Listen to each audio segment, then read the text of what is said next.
Hello everyone, welcome back to Communications Vlogs. My name is Jared Rafson, and today we'll be taking a look at the Week 12 reading. First, we're going to look at the reading pop culture essays. The first essay that I want to cover was An Argument for Being a Poser by Liz Armstrong. This essay was all about high school subcultures, and these are kind of cliques that students fall into where they feel that they can be themselves, where they feel the most at home, and these cliques are where students feel that they fit in the most. And it's real common for students to feel that there's only one subculture for them, and flitting in and out of different subcultures makes them a poser, that there's only you only have one place that you're supposed to be, and you can't really leave that clique once you're there. And if you try to, flick in between and try different things out, then you're a poser. You're trying to be someone who you're not. That's what a poser is defined as. And the article, Armstrong basically said in the article that dabbling in different things doesn't make you a poser, as someone who fakes who they are. What it actually does is it allows you to grow as a person, and ultimately trying different things lets you get out of your comfort zone and escape your own subculture, and it lets you really find out who you really are in the process. So, trying different things, flitting between different subcultures, it doesn't mean you're a poser. It means just, you haven't really found yourself yet, and that's totally okay. And doing that can help you find out who you truly are, what your kind of identity is. Identity was a big theme in this week's reading pop culture essays. The next article was the N-word, was about the use of the N-word and how it is flourishing among Generation Hip Hop Latinos. Why Should We Care Now by Rochelle Cepeda. And this article was about how it covered how people of African descent have long used the N-word to kind of take the sting out of it, to take back something that was once used against them. And this has crossed over into the Latino community. It's now, it's always been very common in the hip hop community. It's used almost too much there, some people feel. And now it's crossed over into the Latino community, and a lot of Latino youths are using it as well. And this brings up the question of kind of appropriateness and who really is allowed to say this word. Is it appropriate for Latinos to say the N-word? And that was the kind of theme of this article, and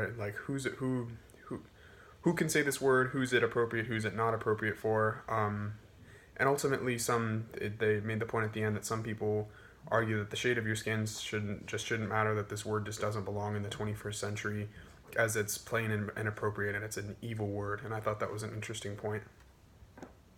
The next article was The End of White America. And this is about how the America has always been kind of a Caucasian country, where there's always been a white majority here, and then other minority races, African, Asian, Indian, Asian, I think I already said Asian, sorry. Those races they would combine and make up the rest of the minorities. And this article talked about basically how this is coming to an end. The immigration of non-Caucasian people to the U.S. is diminishing the white majority population, so that pretty soon, what the author Hua Su said basically is pretty soon there's not going to be a white majority. There's going to be no majority population, and it will be all equal minority populations, and that's how the U.S. population will be divided. Naturally, some people are taking issue with this. They say that the eclipsing of the white majority population is going to result in a second-class America and a third-world America. It's going to result in poverty, but really kind of think that's BS, because if you think about it, America has always been a nation of immigrants. Just look at the new Colossus. Give me your tired, give me your poor, your huddled masses yearning to be free. I think that's somewhat how it goes. But America has always been an immigrant-friendly nation, and it's always been made up of immigrants. That's what makes it such a big melting pot and makes it so unique. And that was what the gist of the article. And basically, the whole third world argument is bogus, because even America was originally founded as a nation of immigrants. The founding fathers came over from Britain, and they were immigrants. And so the whole concept of immigrants ruining America doesn't really hold weight. It doesn't really make sense, and that's what I think the general purpose of this article was. The next article was The Sports Taboo by Malcolm Gladwell, and this is the author discussed the kind of the racial dimensions in sports, how after sports were desegregated, they were kind of racially divided. So you would see a lot of white people in certain sports, and you would see a lot of black people in other sports.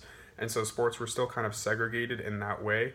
The common stereotype is that there's a lot of basketball is a very black dominated sport. Same with football.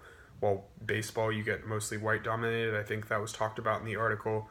And even adding on to this, the author talked about how some areas of some sports or some positions of certain sports seem to be dominated by one color or one race of people. And the author said this prompts people to ask the question, are black people simply built better than white people? Are they more athletic? Are they built better for sports? And as obviously that's a really offensive question to ask, and that's what the author talked about, himself being a black athlete. And ultimately, he said at the end of his article, he said this doesn't matter, and that ultimately whoever is the most willing to develop and the most willing to put the work in is going to excel, which I wholeheartedly agree with, having played sports. The next article was Impression Management in a Network Setting by Dana Boyd. This is all about online impressions and how what you do on the internet will come back to haunt you. Basically, the concept of privacy with the internet has kind of gone out the window. Everything you do on the internet now can be tracked and traced, and so whatever you post on the internet is never private, and then you get this kind of online impression. An impression is like your online persona. It's created by what you post and how you act while you're online. And this is why it's so essential to only post what is appropriate, as potential employers and schools will often look at online profiles before making a decision. The author talks about how messed up this really is, because current teens are kind of grappling who they are and how they will fit into society, and they often turn to the internet as like a distraction and for answers, and you can't really be yourself on the internet. You have to kind of put yourself through a lens because you're under constant surveillance. And I thought that was a really interesting point that she made.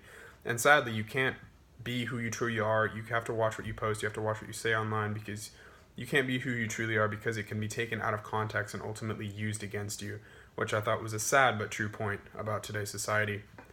Next was the Rhetorical Act reading, which was chapter 10, which was all about how a speaker or a rhetor can face challenges and opportunities and how they can overcome them.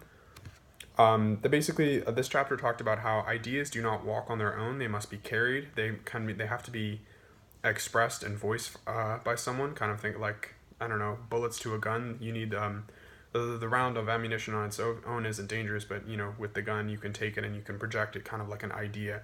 An idea without a voice is nothing. You need a speaker to take that idea and project it to an audience. And who that someone is can vary depending on the role the speaker plays.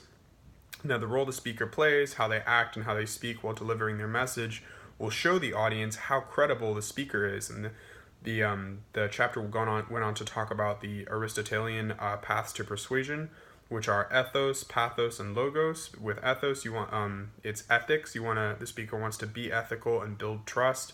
Pathos is the speaker wants to evoke emotion in the audience, evoke an emotional response. And then logos, which the speaker wants to demonstrate their logical abilities. They want to show that they're logical and an intelligent person.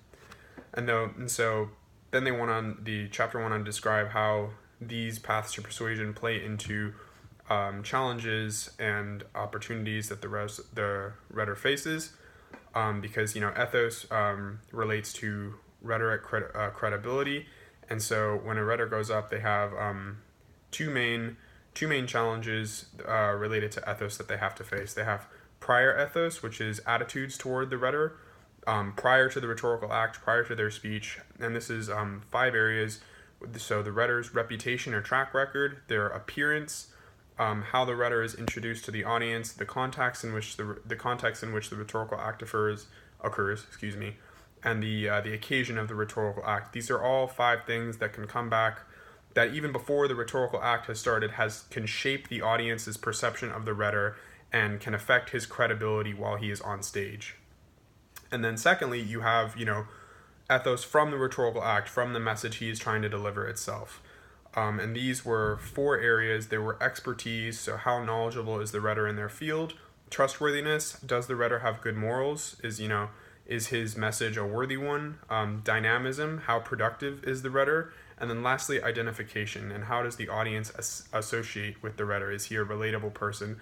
Is he or she a relatable person, or is his message ultimately relatable?